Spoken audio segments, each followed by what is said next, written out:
yes, there's a ticking time bomb in the estate tax law right now.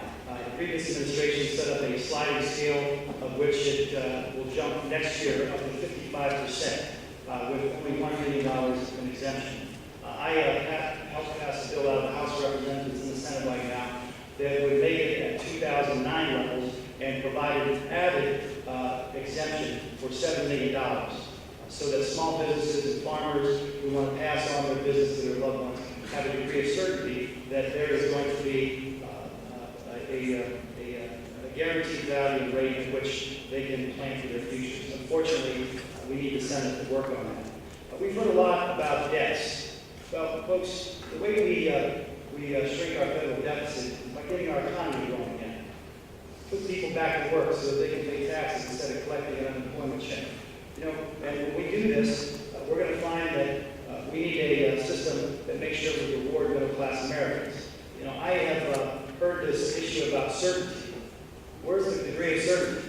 Well, you can take this to the bank. It's certain that middle-class Americans, the shrinking middle class, are going to get a tax break. You can take this to the bank with certainty that small businesses are getting tax breaks with net operating loss carryback, with depreciation, with making sure that they have, when they produce energy efficient windows and doors and their structures are energy efficient, they're getting tax breaks for that. There has been quite a bit done so that we can make sure our business can grow.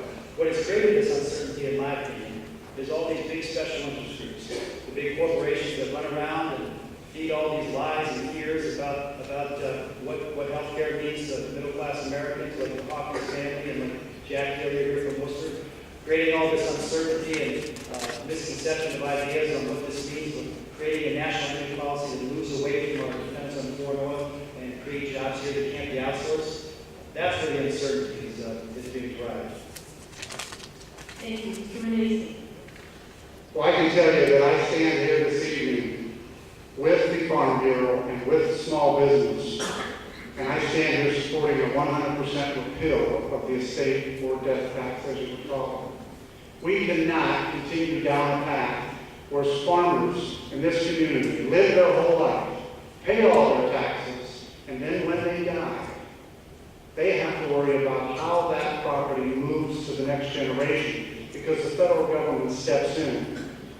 And as you heard, your congressman has agreed to that and does support that.